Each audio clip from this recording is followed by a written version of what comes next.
आज के इस वीडियो में हम लोग देखने वाले हैं IEAT 2023 का सॉल्यूशन देखने वाले हैं। इसमें जो फर्स्ट क्वेश्चन है इसमें आपको क्या कह रहा है, इसमें कह रहा है कि how many radial node does calcium plus ion have in its 4s orbital. 4s orbital के लिए अगर हम लोग बात करें तो 4s ऑर्बिटल में कैल्शियम के पास अगर हम लोगों को क्या है 2 इलेक्ट्रॉन है, फिर उसके बाद एक इलेक्ट्रॉन कैल्शियम प्लस 1 है, तो इसमें 4s तो रहेगा ही रहेगा। तो इस कंडीशन में अगर आपके लिए देखें n की वैल्यू कितनी है, n की वैल्यू है 4 और रेडियल नोड की वैल्यू कितनी होती है, अगर रेडियल नोड के लिए बात करें तो इसकी वैल्यू कितनी होती है, इसकी वैल्यू होती है n-1 वैल्यू होती है, n प्रिंसिपल क्वांटम नंबर। तो इसका इलेक्ट्रॉनिक कॉन्फ़िगरेशन अगर हम लोग ड्रॉ करेंगे तो 1s2 2s2 2p6 3s2 3p6, फिर उसके बाद क्या होगा 4s2 होगा। तो ये n की वैल्यू है। उसी के क्रॉसपॉन्डिंग अगर हम लोग चेक करें तो इसके रेडियल नोड की वैल्यू कितनी होगी, 3 होगी। नेक्स्ट अगर क्वेश्चन हम लोग देखते हैं, नेक्स्ट क्वेश्चन में क्या है, इसमें नेक्स्ट क्वेश्चन है, इसमें कह रहा है कि आपको among O2 N2 F2 and B2 which molecule will be attached to an attracted to an external magnetic field। Magnetic field के थ्रू कौन अट्रैक्ट किया जाएगा, तो जिसमें आपको मैग्नेटिक नेचर होगा। कहने का मतलब वही मॉलिक्यूल जिसके कैसे नेचर रहे होंगे, जो कि आप लोगों को पैरामैग्नेटिक नेचर का रहेगा, वही मैग्नेटिक फील्ड में क्या होगा अट्रैक्ट किए जाएंगे, ठीक ना। तो इसके बेसिस पे अगर हम लोग देखें तो ये कैसे आंसर किया जा सकता है, इसका अगर हम लोग मॉलिक्यूलर ऑर्बिटल डायग्राम ड्रॉ करें तो हम लोग इसका आंसर फाइंड आउट कर सकते हैं। तो ये अगर आपको पता होना चाहिए कि O2 का क्या होता है 16 एटॉमिक, मतलब कि 8 + 8 16 इलेक्ट्रॉन हो जाते हैं, और इसका इलेक्ट्रॉनिक कॉन्फ़िगरेशन कैसा होता है मॉलिक्यूलर ऑर्बिटल डायग्राम में, इसका हो जाएगा sigma 1s2 sigma star 1s2, फिर उसके बाद सिग्मा 2s, फिर सिग्मा स्टार 2s, फिर इसके बाद हम लोगों को क्या होगा सिग्मा 2pz, फिर इसके बाद क्या होगा हम लोगों को पाई 2px, फिर उसके बाद होगा पाई 2py, ठीक ना। इसको अगर हम लोग चेक करें, अरेंज करें कितने इलेक्ट्रॉन अभी तक फिल हो चुके हैं। अगर इसको हम लोग इलेक्ट्रॉन फिल करना स्टार्ट करें तो इसमें क्या होगा, इसमें अगर इलेक्ट्रॉन फिलिंग के लिए देखें तो हम लोगों को क्या नज़र आ रहा है, इसमें 2 electron 2 electron 2 electron 2 electron 2 electron, ये 10 इलेक्ट्रॉन फिल हो चुका है। 10 इलेक्ट्रॉन प्लस यहाँ पे क्या होगा, पहले इसमें हम लोग एक एक इलेक्ट्रॉन करके फिल करेंगे, फिर इसको पेयर करेंगे, क्योंकि इसकी एनर्जी लेवल क्या होती है इक्वल होती है। ये सारे के सारे एनर्जी लेवल क्या होते हैं इंक्रीजिंग ऑर्डर में होते हैं।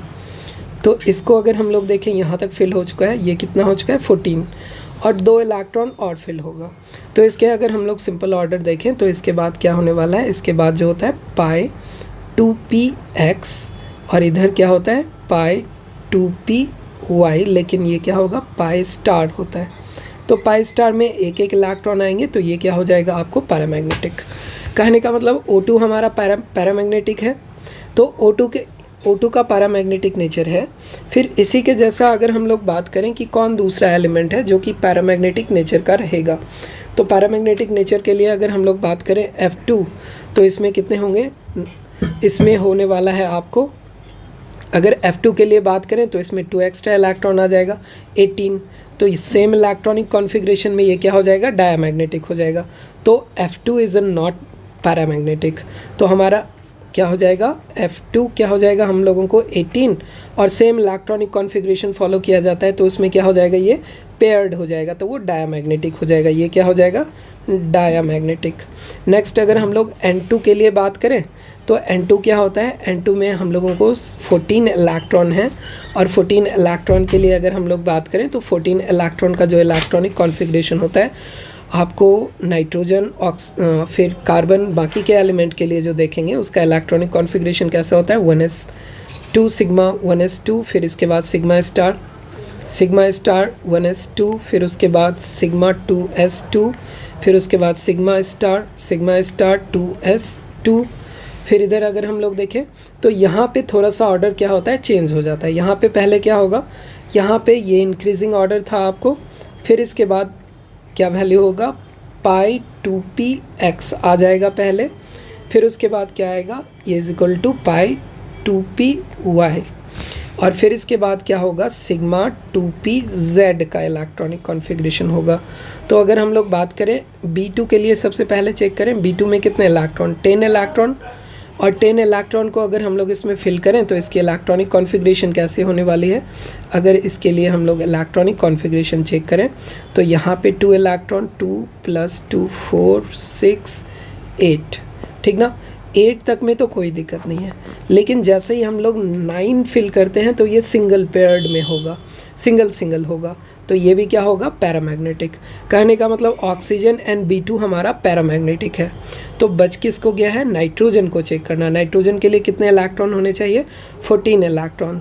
तो अभी तक हम लोग 10 कर चुके हैं, फिर उसके बाद 11, फिर इसके बाद 12, फिर यहाँ पे आपको क्या होगा, फिर 12 होगा, ठीक है। 12 के बाद यहाँ पे क्या होगा, हम लोगों को 2 हो जाएगा, तो ये हो जाएगा हम लोगों को 14। कहने का मतलब नाइट्रोजन हमारा क्या है, डायमैग्नेटिक है। तो नाइट्रोजन हम लोगों को N14, N2 = 14, N2 = 14, ये क्या हो जाएगा हम लोगों को, डायमैग्नेटिक। तो नाइट्रोजन तो नहीं है, तो बच क्या गया, यही बच गया, फर्स्ट आंसर हमारा करेक्ट होगा। नेक्स्ट अगर हम लोग बात करें नेक्स्ट क्वेश्चन के लिए, तो नेक्स्ट क्वेश्चन में क्या कह रहा है कि what is the smallest PPP bond angle in the highly reactive allotropes of phosphorus. तो P4, ये जो हम लोगों को वाइट फास्फोरस होता है ना, उसमें हम लोगों को ये जो फास्फोरस होता है हाईली रिएक्टिव होता है, और इसके जो बॉन्ड एंगल होते हैं ये कैसे होते हैं, आपको ये जो बॉन्ड होता है आप लोगों को, ये सारे के सारे कनेक्टेड होते हैं, और ये बीच का भी बॉन्ड कनेक्टेड होता है।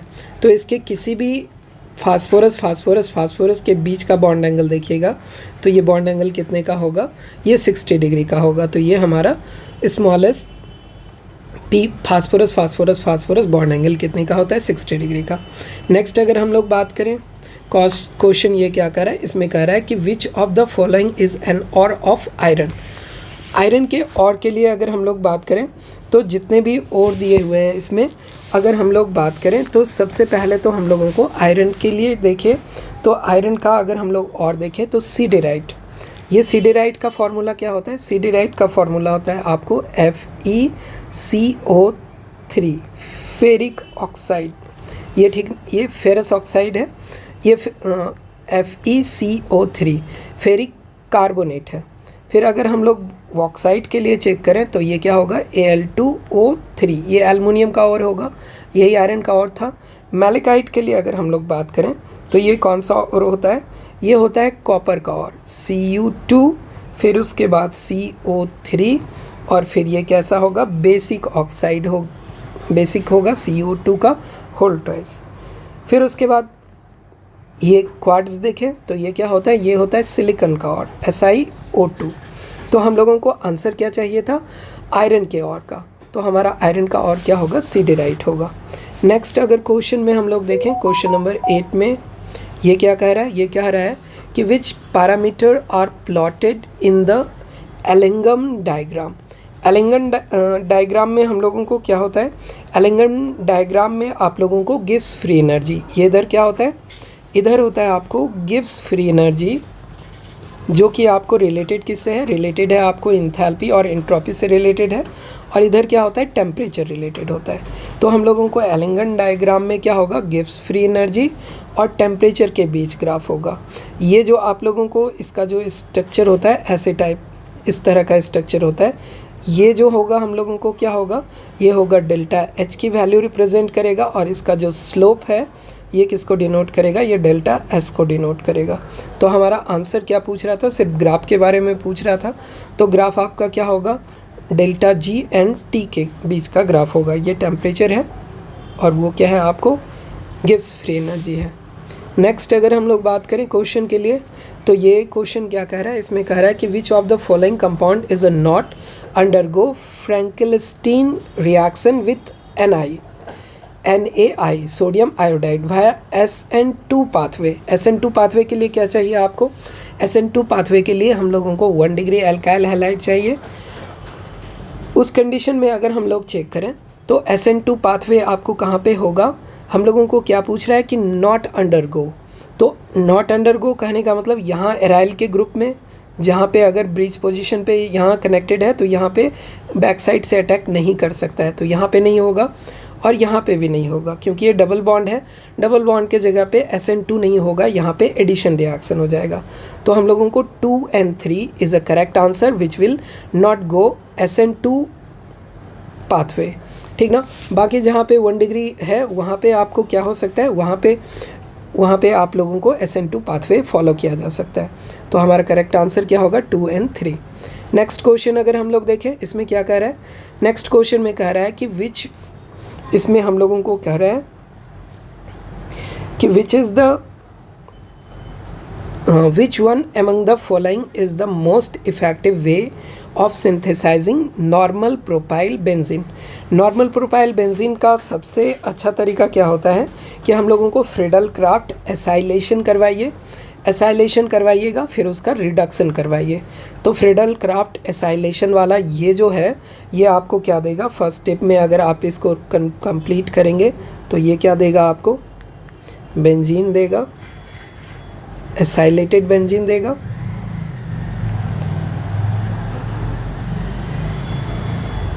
ये डबल बॉन्ड आपको दे देगा।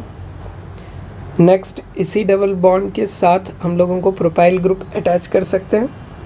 फिर इसके बाद आप क्या करेंगे, इसको अगर आप zinc in presence of mercury के साथ इसका रिडक्शन करवाएंगे in presence of acid HCl, तो ये क्या कर देगा, इसको रिड्यूस करके इसका क्या होगा रिडक्शन, और रिडक्शन करने के बाद ये क्या देगा आपको, जो आपका प्रोडक्ट चाहिए आपको बेंजीन ग्रुप में क्या होगा, प्रोपाइल ग्रुप अटैच हो जाएगा। तो यही आपका आंसर है। तो इसमें क्या होगा, first one is a correct option. Next अगर हम लोग चेक करें तो इसमें क्या था, फर्स्ट वन ही आपका आंसर था, A नंबर आंसर होगा। नेक्स्ट अगर हम लोग बात करें इसमें क्या कह रहा है कि which among the following are chiral compound. Chiral compound करने के लिए क्या चाहिए आपको, प्लेन ऑफ सिमेट्री नहीं होना चाहिए, पॉइंट ऑफ सिमेट्री नहीं होना चाहिए, कहीं पे भी सिमेट्री वाला कोई एलिमेंट नहीं होना चाहिए। तो हम लोग अगर देखें तो देखिए इसमें क्या हो रहा है कि ये अगर दो इसके सेंटर हैं जिसमें कि 4 डिफरेंट ग्रुप कनेक्टेड हैं, तो इसमें यहाँ पे क्या हो जाएगा, ये प्लेन ऑफ सिमेट्री को सेटिस्फाई कर देगा। तो ये तो नहीं होने वाला है, ये हम लोगों को होने वाला है, ये हम लोगों को कायरल सेंटर होने वाला है। इसमें अगर हम लोग बात करें तो फिर से ये प्लेन ऑफ सिमेट्री नज़र आएगा आपको, ये भी नहीं होगा। और ये वाला ग्रुप जो है इसके दोनों साइड डिफरेंट ग्रुप कनेक्टेड हैं, तो इसमें प्लेन ऑफ सिमेट्री नहीं है, सेंटर ऑफ सिमेट्री भी नहीं है, तो ये ग्रुप भी सेटिस्फाई करेगा। तो हम लोगों को कौन सा आंसर हुआ, 2 and 4 is a correct answer which is showing chiral compound, ठीक ना। नेक्स्ट क्वेश्चन अगर हम लोग बात करें, नेक्स्ट क्वेश्चन में हम लोगों को क्या कह रहा है, इसमें कह रहा है आप लोगों को which one among the following has base following base is not present in RNA। RNA में कौन सा बेस नहीं प्रेजेंट होता है। तो देखिए सबसे पहले तो आपको पता होना चाहिए कि थाइमीन, ये क्या होता है, थाइमीन ये जो हम लोगों को नाइट्रोजन कंटेनिंग बेस है, ये हम लोगों को RNA में प्रेजेंट नहीं होता है। तो देखिए इसमें जो स्ट्रक्चर दिए हुए हैं इसमें कहीं पे थाइमीन है या नहीं है। तो इसमें अगर हम लोग थाइमीन के लिए बात करें तो ये जो स्ट्रक्चर है हम लोगों को कैसा स्ट्रक्चर होगा, जिसमें ये ग्रुप है हम लोगों को थाइमीन का ग्रुप है, ये ग्रुप हमारा क्या है, ये है हम लोगों को थाइमीन वाला ग्रुप है। तो ये क्या हो गया, हम लोगों को कौन कौन से ग्रुप हैं इसमें कनेक्टेड, ये है हम लोगों को थाइमीन,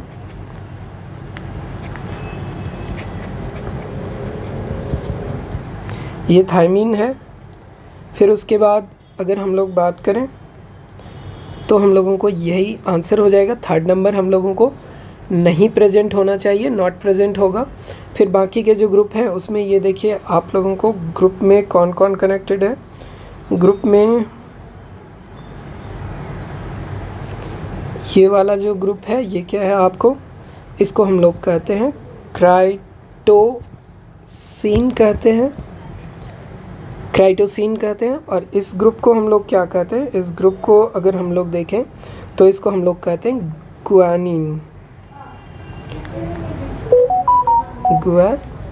नीन कहते हैं, और इस ग्रुप को हम लोग क्या कहते हैं, इस ग्रुप को हम लोग कहते हैं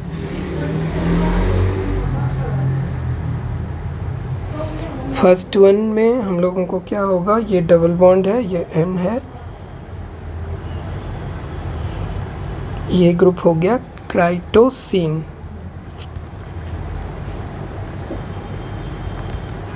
ये क्राइटोसिन है। तो जितने भी कंपाउंड है ये कोई ना कोई आप लोगों को क्या है, प्रोटीन कंटेनिंग कंपाउंड है। तो उसमें हम लोगों को जो थायमीन होता है ये नहीं है, नहीं होना चाहिए आरएनए में। तो उसी चीज़ को हम लोग इसमें आंसर करेंगे। हमारा आंसर क्या हो जाएगा, ए हो जाएगा। नेक्स्ट अगर क्वेश्चन देखें, इसमें क्या कह रहा है, इसमें कह रहा है कि which among the following are aromatic. Aromatic होने के लिए आपको क्या चाहिए, एरोमेटिक होने के लिए आपको चाहिए प्लेनर स्ट्रक्चर और हकल रूल में 4n+2 पाई इलेक्ट्रॉन। हकल रूल के साथ, हकल रूल में आपको 4n+2 पाई इलेक्ट्रॉन, n की वैल्यू 0 से स्टार्ट होके जाएगी कहीं भी। तो अगर 0 है तो 2 इलेक्ट्रॉन होना चाहिए, अगर 1 है तो 6 इलेक्ट्रॉन, और n = 2 है तो 10 इलेक्ट्रॉन। इसी के रेंज में होना चाहिए रिजोनेटिंग इलेक्ट्रॉन। तो यहाँ देखिए 2 इलेक्ट्रॉन तो है, इसमें रिजोनेंस भी करेगा, तो ये हम लोगों को क्या है, ये एरोमेटिक कंपाउंड है। यहाँ पे क्या हो रहा है, यहाँ पे आपको पॉजिटिव चार्ज है, लेकिन इसके जो ऑक्सीजन के पास लोन पेयर होते हैं, तो दोनों लोन पेयर में से एक लोन पेयर क्या होगा, रिजोनेंस में पार्टिसिपेट करेगा। तो यहाँ पे भी क्या हो रहा है आप लोगों को, यहाँ पे भी आप लोगों को पार्टिसिपेट कर रहा है, 6 इलेक्ट्रॉन का डीलोकलाइजेशन हो रहा है। तो ये वाला भी हम लोगों को सेटिस्फाई करेगा। लेकिन अगर यहाँ पे लोन पेयर या नेगेटिव चार्ज देखेंगे तो इसमें टोटल नंबर ऑफ इलेक्ट्रॉन कितने हो जाएंगे, 8 हो जाएंगे, जो कि आपको इसमें से मैच नहीं करता है। और यहाँ चेक करेंगे तो 4 हो जाएगा, ये भी क्या हो जाएगा, ये भी एंटी एरोमेटिक होगा और ये भी एंटी एरोमेटिक होगा। तो ये दोनों एंटी एरोमेटिक हो गया, और ये first and second is a aromatic compound.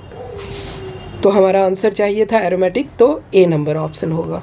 Next question अगर हम लोग देखें, इसमें क्या कह रहा है, इसमें कह रहा है कि why it is harder to compress liquid and solid related to gases.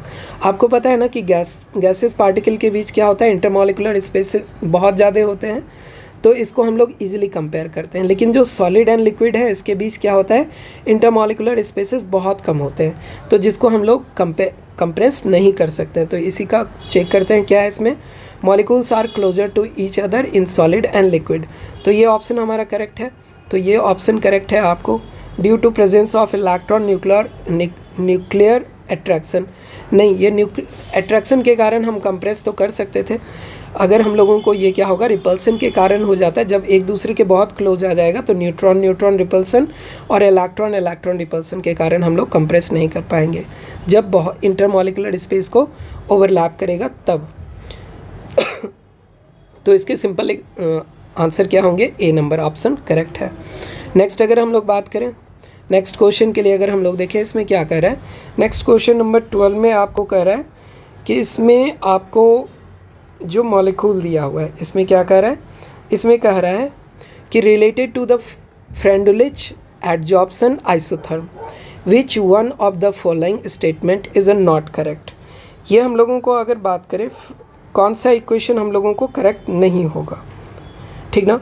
तो इसमें कह रहा है कि फर्स्ट वन को चेक करते हैं, इट होल्ड गुड।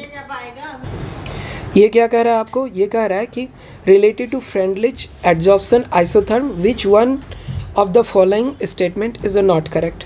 तो फर्स्ट स्टेटमेंट को अगर आप देखो तो ये क्या कह रहा है, it hold good over the wide range of pressure. तो ये वाला जो नॉट करेक्ट खोज रहा था और फर्स्ट स्टेटमेंट ही क्या है, करेक्ट नहीं है, क्योंकि जो फ्रेंडलिच इक्वेशन है ना, ये क्या होता है आपको लिमिटेड रेंज ऑफ प्रेशर में ही वर्क करता है। तो ये फर्स्ट एक्सप्रेशन ही हमारा क्या है, गलत है। तो ये हमारा आंसर हो जाएगा। बाकी को चेक करें, value of 1/n is between 0 to 1, ये करेक्ट है आपको। फिर उसके बाद क्या है, जो Freundlich adsorption isotherm is an empirical formula. Yes, ये एम्पेरिकल फार्मूला है और it is use for adsorption of both gas and solution. तो दोनों जगह इसका यूज़ किया जाता है। तो फर्स्ट ऑप्शन ये आपका नॉट करेक्ट था और उसी को आपको क्या कह रहा है, खोजने के लिए कह रहा था। तो ये क्या होगा, आपका आंसर हो जाएगा, रिक्वायर्ड आंसर। नेक्स्ट क्वेश्चन अगर हम लोग देखें तो इसमें क्या कह रहा है, इसमें कह रहा है आप लोगों को कंसीडर द फॉलोइंग रिएक्शन। इसमें आपको क्या कह रहा है, कंसीडर द फॉलोइंग रिएक्शन में आपको कह रहा है कंसिडर द फॉलोइंग रिएक्शन, इसमें आपको ये दिया हुआ है which of the statement is false. कह रहा है कि enthalpy of atomization is the mean bond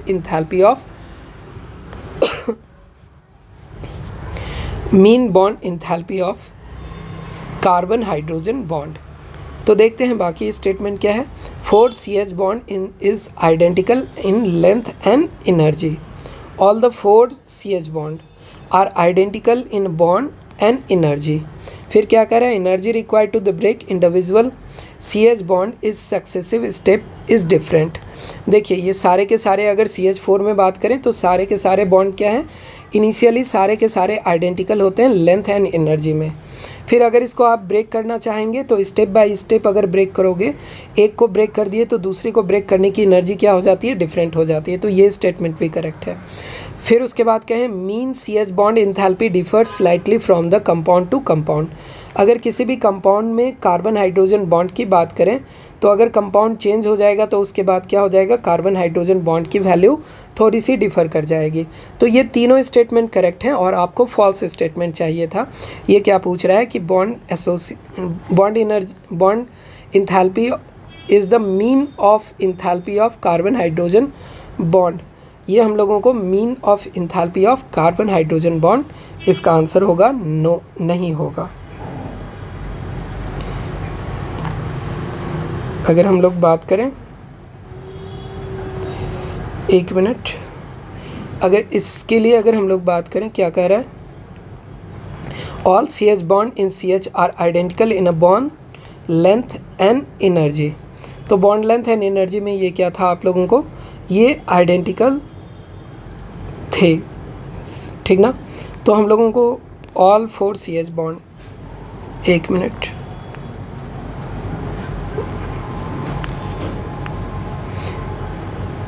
bond association enthalpy ये जो होता है ये एवरेज ही होता है हम लोगों को। ये सारे के सारे बॉन्ड एनर्जी जो होंगे, देखिए अगर CH4 के लिए बात करें, इनिशियली ये सारे के सारे आइडेंटिकल हैं, लेकिन अगर इसमें 1 को ब्रेक करेंगे, एक को ब्रेक करने के बाद जो रेस्ट बचा हुआ बॉन्ड है, तो उसके लिए आपको डिफरेंट अमाउंट ऑफ एनर्जी इसमें सप्लाई करनी पड़ जाएगी। तो हम लोगों को इसमें कौन सा स्टेटमेंट गलत हो जाएगा, गलत स्टेटमेंट हो जाएगा हम लोगों को all CH bond in CH4 are identical in a bond length. Bond length में सारे के सारे इक्वल हैं और इसकी एनर्जी क्या हो जाएगी, हम लोगों को एनर्जी भी हम लोगों को आइडेंटिकल हो जाएगी। ये देखिए, ये जो हम लोगों को फर्स्ट स्टेटमेंट है ना, ये जो बॉन्ड इंथैल्पी ऑफ एटमाइजेशन होती है, इंथैल्पी ऑफ एटमाइजेशन की वैल्यू क्या होगी, 1 मोल ऑफ बॉन्ड को ब्रेक करने के लिए जितनी अमाउंट ऑफ एनर्जी चाहिए, तो हम लोगों को CH4 में कितने moles of CH bond break होंगे, 4 टाइम ब्रेक होंगे। तो इसमें एटमाइजेशन एनर्जी के मीन के बराबर नहीं है, इसका है क्या, ये 4 टाइम है। Bond atomization, enthalpy of atomization इसका क्या होगा, 4 टाइम होगा CH बॉन्ड के इंथैल्पी का। नेक्स्ट है आपको अगर क्वेश्चन, तो A नंबर ऑप्शन इसका करेक्ट होने वाला है। नेक्स्ट अगर हम लोग इसका क्वेश्चन देखें, इसमें क्या कह रहा है, इसमें कह रहा है आप लोगों को कि इन 2 solution x benzene, hexane and benzene, ये हेक्सेन है और ये आपका बेंजीन है। तो हेक्सेन एंड बेंजीन दोनों नॉन पोलर सॉल्वेंट है, लिक्विड है। फिर इधर क्या है, वाटर एंड HCl, ये दोनों में क्या हो रहा है आपको, यहाँ पे आपको हाइड्रोजन बॉन्डिंग प्रेजेंट होगा और इसमें आप लोगों को क्या होगा, हाइड्रोजन बॉन्डिंग इसमें स्ट्रॉन्ग है, इसमें हाइड्रोजन बॉन्डिंग आपको थोड़ा सा वीक है। ये पोलर कोवलेंट कंपाउंड है। तो अगर ये वाटर में जाएगा तो क्या करेगा, इसके बॉन्ड को ब्रेक करेगा। मतलब कि इसमें क्या होने वाला है, इसमें जो पहले फोर्स ऑफ अट्रैक्शन ज़्यादा लग रहा था, अब उसके रिस्पेक्ट में ये क्या करेगा, कम फोर्स ऑफ अट्रैक्शन के लिए ये क्या करेगा, थोड़ा फोर्स ऑफ अट्रैक्शन को चेंज कर देगा। तो इसमें पूछ क्या रहा है, इन 2 solution X and Y what type of deviation from rods law और ऑब्जर्व। तो इसमें डेविएशन क्या हो रहा है, तो देखिए ये दोनों जो कैसे सॉल्यूशन है, ये आइडियल सॉल्यूशन है। तो आइडियल सॉल्यूशन में नो डेविएशन का एक ही ऑप्शन है, ये फर्स्ट ऑप्शन है। तो आइडियल बिहेवियर हो रहा है। और सेकेंड पार्ट में वाई वाले के लिए क्या होगा, अगर दूसरा ऑप्शन ही नहीं है तो इसमें नेगेटिव डेविएशन आपको चेक करने की ज़रूरत भी नहीं है कि ये नेगेटिव डेविएशन होगा या पॉजिटिव डेविएशन होगा। तो ये सॉल्यूशन कैसा है, आपको आइडियल सॉल्यूशन है हेक्सेन एंड बेंजीन का। नेक्स्ट अगर हम लोग चेक करें, नेक्स्ट क्वेश्चन में क्या कह रहा है, नेक्स्ट क्वेश्चन में कह रहा है कि ना aqueous solution the hydronium ion get further hydrated to give which of the following species। आपको पता है कि हाइड्रोनियम आयन H+ आयन है, इसमें आपको n टाइम वाटर ऐड हो सकते हैं। वाटर का कोई भी मॉलिक्यूल ऐड होगा तो 1 2 या 3 या 4 करके ऐड होगा। तो देखिए जो भी फार्मूला है जिसमें कि N2 और O मतलब कि ये इसको मैच करता है, H2O का n टाइम मल्टीप्लाई करने के बाद एक एक्स्ट्रा n हो।